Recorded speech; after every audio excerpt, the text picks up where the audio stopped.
All right, so you ready to do a deep dive into the world of YouTube?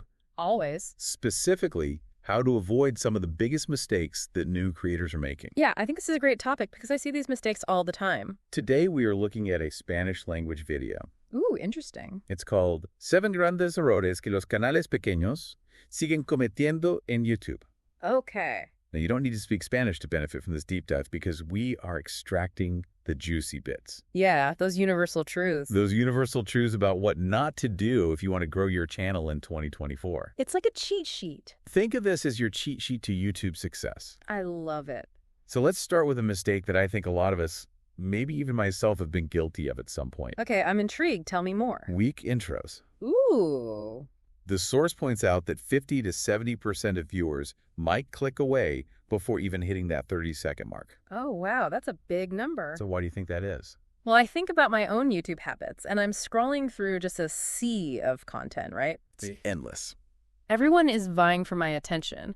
And, they say our attention spans are shorter than ever. Yeah, for sure. So if a video doesn't grab me instantly, You're gone. I'm on to the next one. And honestly, it's like almost a subconscious reflex at this point. So it's not even just enough to have a good video. Right. You need a strong hook, something that compels those viewers to stick around. Exactly. And that hook should be tailored to your niche. Yeah. Like, are you going for humor? Are you going for intrigue? Are you trying to give them that fear of missing out, feeling? Yeah. Whatever it is, you need to figure that out and make sure that those first few seconds are dynamic and captivating. Yeah, and that's where I think some creators go wrong, right? Yeah. The source specifically calls out those overly long channel intros. Oh, yeah. I know exactly what you mean. Like where it's the same jingle and the same animation every single time. Like, dude, I just want to watch the video get to the point. It feels like such a waste of precious time when you just want to get to the good stuff. Totally. I agree. It definitely feels like a relic from like an earlier era of YouTube, Yeah. Back when things were a little bit slower. Back when we had longer attention spans. Right, exactly. Another mistake is begging for subscribes and likes up front. Ooh, that's a big one. Like, doesn't that make you less likely to subscribe? It makes me think that they lack confidence in their content. Yeah, you're right. Like they need to beg for it. It comes across as desperate, almost like they're trying to manipulate you. 100%. And then perhaps even worse is not being clear about what the video is actually about. Oh, yeah. If viewers don't know what they're in for, why would they stick around? Like, what am I even watching here? What is going on? It's like a restaurant not having a menu. Yeah. You might wander in, but if you don't see anything that appeals to you, you're probably going to walk right back out. Absolutely. Clarity is key. Yes. And that compelling hook, that's what makes people take a seat and order the full meal. I love that analogy.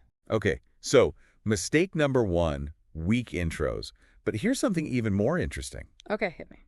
The source argues that what we're going to talk about now is even more crucial, especially for new channels. More crucial than a good intro. More crucial. I think you're talking about neglecting titles and thumbnails. You got it. This is all about first impressions. You only get one chance to make a first impression, and on YouTube, your title and thumbnail are that first impression. It doesn't matter how brilliant your intro is. Exactly. If nobody clicks on the video in the first place. It all starts there. Now let's talk about something called click-through rate, or CTR. CTR. CTR, you're probably wondering, why does CTR matter? Yeah, why does it matter? Well, it's the percentage of people who see your thumbnail and title and decide to click on your video. Okay. And YouTube's algorithm pays very close attention to this metric. So that's like the first signal that YouTube is getting. It's the first signal, and our source actually highlights this with a really compelling real-world example. A video with only a 4 per CTR got significantly fewer views than a video with a 12% CTR, even though it initially appeared in front of more viewers. So even if more people saw it, the one that had the better click-through rate actually got way more views in the end. Way more views. So it's proof that optimizing your titles and thumbnails to boost that CTR can make a huge difference in how often YouTube recommends your content. Gotcha. So you need to convince people that your video is worth their time, and it starts with a compelling title and a compelling thumbnail. And the source also had some really practical tips about the visuals of thumbnails. Okay. For example, they mentioned using contrasts, shadows, and depth to make that image stand out. And keeping things simple. Yeah. Don't overload the thumbnail with too many elements, especially text. Especially text. Remember, most people watch YouTube on their phones? Yeah. And on that tiny screen, a cluttered thumbnail just looks like a mess. Less is more. Absolutely. Think of it like a billboard. Ooh, I like that. You know, you've got a split second to capture someone's attention as they drive by. A confusing jumble of images and words won't cut it. No, it won't. It needs to be clear and concise. So we've covered weak intros. Mm-hmm. We've covered ignoring titles and thumbnails. Check. But what about those tempting shortcuts? Uh-oh. The things that we might think will, like, jumpstart our channel's growth. Yeah, those hacks. Yeah, those hacks. I have a feeling you're about to tell us why those shortcuts are actually a big mistake. You know me too well. Mistake number 3 is all about resorting to bad promotional tactics. Oh, yeah, we've all been tempted by those get subscribers fast schemes, haven't we? Yes. It's easy to fall into that trap, you know? Trying to game the system. Of trying to game the system, right? But these quick fixes, they often do more harm than good. Like things like buying YouTube ads. Oh, yeah. Or, even worse, begging friends and family to watch your videos. I've definitely been guilty of that one. I think we've all been there. Yeah. These tactics might give you a temporary bump, Mm-hmm. but they're not a sustainable strategy for long-term growth. No, it's not going to You're last. basically trying to trick the algorithm. Right. But remember, YouTube is smarter than you think. Way smarter. It can detect these manipulative tactics, and it certainly doesn't reward them. No, they will penalize you for that. In fact, it might even punish you. Mm-hmm. These actions can send the wrong signals to YouTube, suggesting that your content isn't engaging enough to attract viewers organically. Yeah, it's like you're trying to cut corners and YouTube knows. So instead of boosting your channel, you could end up hurting it. For sure. So what's the alternative? Well, the source suggests focusing on creating genuinely valuable content for other platforms like TikTok and Instagram. Okay. So use those platforms to build a real audience. Not just to drive traffic. Not just to drive traffic. You got it. Give people a reason to want more. Yeah. And direct them back to your channel for the full experience. That's a smart strategy. So it's about creating a cohesive experience across platforms, providing value at every touch point. Yes, exactly. It's a more organic way to build a following. It's like you're meeting your audience where they are, and then you're inviting them to come back to your main hub. I love it. Now, I know you love a good tech solution. I do. I'm always looking for those tools that can make life a little easier. So this next bit might pique your interest. The source briefly mentions an AI tool called Nexus. Yeah. Have you heard of this? I've heard the name. What do you know about it? Not much, to be honest with you. Fill me in. Well, it sounds like Nexus could be a game changer for creating those short-form videos Oh, interesting. that do so well on platforms like TikTok, Instagram Reels, and even YouTube Shorts. Okay. So you simply paste in the URL of your YouTube video, Okay. and the AI works its magic. It creates multiple perfectly formatted snippets, Wow. complete with captions and visual effects. That sounds incredibly time-saving. Right, especially for those of us who are just starting out Mm-hmm. and might not have a ton of time to spend on editing. Yeah, that's a big hurdle for a lot of new creators. I know, I've been there. But here's a thought. Wouldn't relying too heavily on AI-generated content make your channel feel less personal? Oh, you're so right. Yeah, like less Less of like that human element. Yeah, because people connect with people on YouTube. They want to see your personality. It's about finding that balance, isn't it? Exactly. Leveraging technology to make things easier, but still maintaining your own unique voice and style. Using these tools as a way to enhance your content, not replace your creativity. Okay, so far we've covered weak intros, Mm-hmm. neglecting titles and thumbnails, Yeah. and relying on bad promotional tactics. Right. Now let's talk about a mistake that can confuse both YouTube's algorithm and your audience. I'm ready. Let's do it. It's all about creating random content. Ah, yes. And this can make it hard for viewers to understand what your channel is truly about. It's like that old saying, jack of all trades, master of none, right? Exactly. You know, it's hard to build an audience if your content is all over the place. Mm-hmm. Imagine you're watching a channel for beauty tutorials, and suddenly they drop a video about car repairs.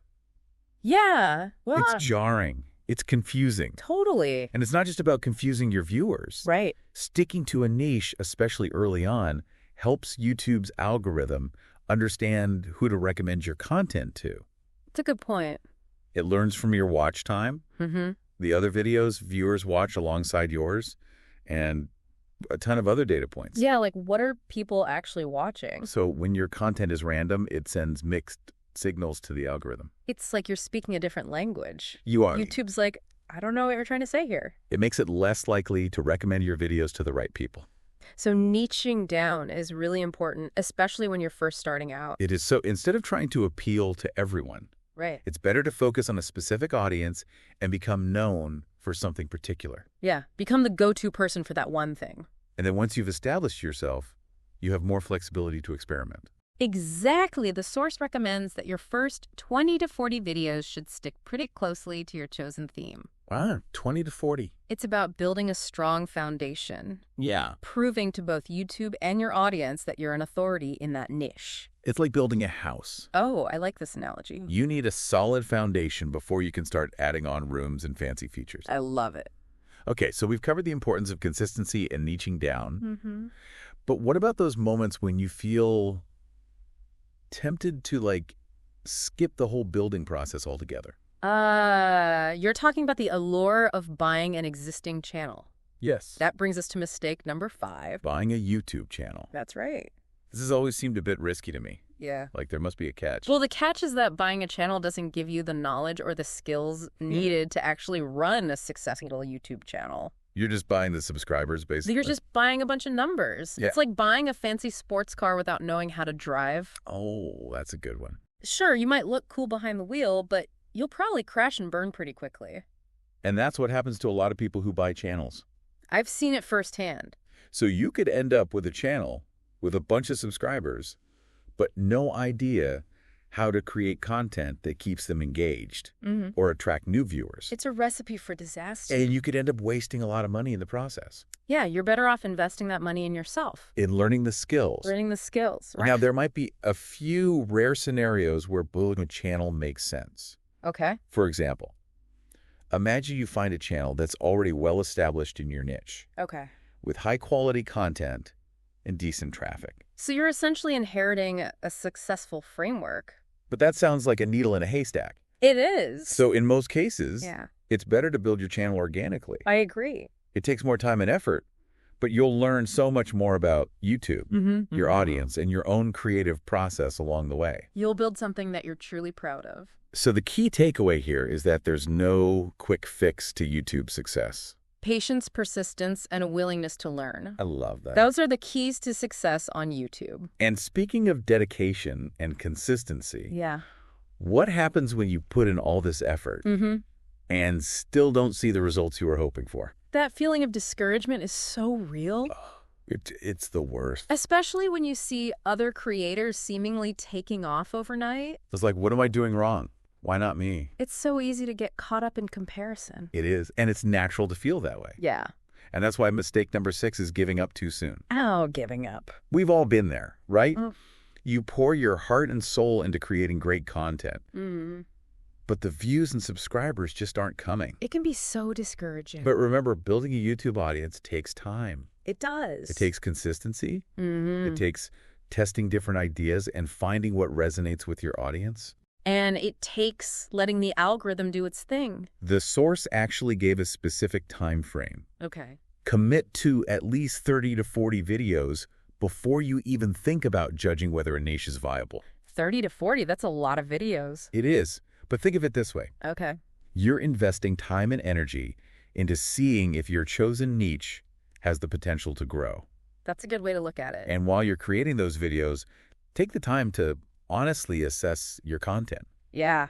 Would you watch these videos if you weren't the creator? Ooh, that's a great question. It's a tough question to ask yourself, but it's so important. It is, because sometimes we need to take a step back Yeah. and look at our work from a different perspective. Get out of our own heads. Exactly. If you can confidently answer yes to that question, then you're on the right track. You keep going. Keep going, keep refining your craft, and keep learning. Because those who persist and adapt are often the ones who succeed in the long run. Absolutely. It's a marathon, not a sprint.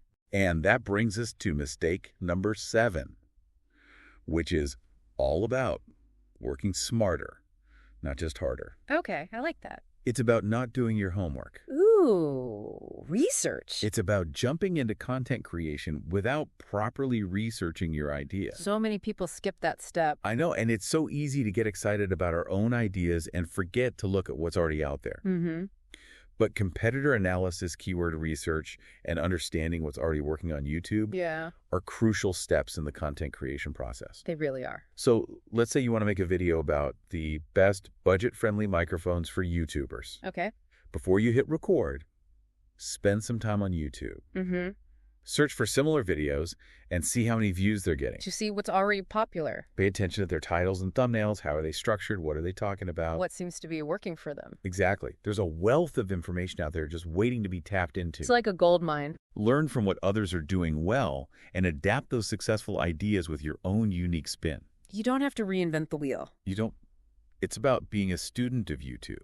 I love that. The platform is constantly evolving, and so should your understanding of it. It's all about staying ahead of the curve. It is keep learning, keep experimenting, and keep refining your approach. You've summed it up perfectly. It's not just about creating content. It's about creating content that resonates with your audience Yeah. and fits within the larger YouTube ecosystem. So we've covered 7 common mistakes that new YouTubers often make. 7 deadly sins of YouTube. You might seem like a lot to remember, Mm-hmm. but by focusing on one area at a time, you can avoid these pitfalls and set yourself up for success. And remember, the underlying message here is that YouTube success isn't about chasing algorithms or gaming the system. Right. It's about creating high-quality content that people actually want to watch. It's about understanding your audience, Mhm. delivering value, and being authentically you. And if you're in it for the long haul, Yeah. willing to put in the work and consistently learn and adapt, Yeah. then YouTube can be an incredibly rewarding platform. It can be. You have the potential to reach a global audience, share your passions, and build a community around something you love. And let's be honest, wouldn't it be incredible to say you built a successful YouTube channel from the ground up? That's the dream. It's a challenging journey, no doubt, Yeah. but the rewards can be immense. To all the aspiring YouTubers out there, remember this. You got this. You got this. Don't let these common mistakes hold you back. Yeah. Stay focused on your goals. Keep creating content that you're passionate about and never stop learning. And most importantly, have fun along the way. So before we wrap up this deep dive into YouTube success, I want to leave you with something to think about. Ooh, a little food for thought. Exactly. So as you embark on your YouTube journey, Yeah. here's the question that I want you to ponder. Okay, hit me. What one action will you take today to avoid these mistakes and level up your YouTube game? Ooh, that's good. Will you finally revamp that intro that's been bugging you? Oh, yeah? Or maybe you'll give your thumbnails a much-needed makeover. Maybe I'll play around with some AI tools. Ooh. See what I can come up with. Perhaps you'll dive headfirst into keyword research and uncover some hidden gems. Yeah, there's always something new to learn. Or maybe you'll commit to creating that 30th video, Ooh. even if you're feeling a bit discouraged. Yeah, that's a tough one. But it's so important to just keep going. It is. It's about pushing through those moments of doubt. Absolutely. So whatever it is, take that first step, Hmm. make it happen, because even the smallest actions can lead to significant results. You know, I truly believe that. Me too. It's all about taking those baby steps. And hey, while you're at it, why not share your biggest takeaway from today's deep dive on social media? Tag us. We'd love to hear what resonated with you. Yeah, let's keep the conversation going. Until next time, keep diving deep, Yeah. keep learning, and keep creating content that you're proud of. Happy YouTubing, everyone.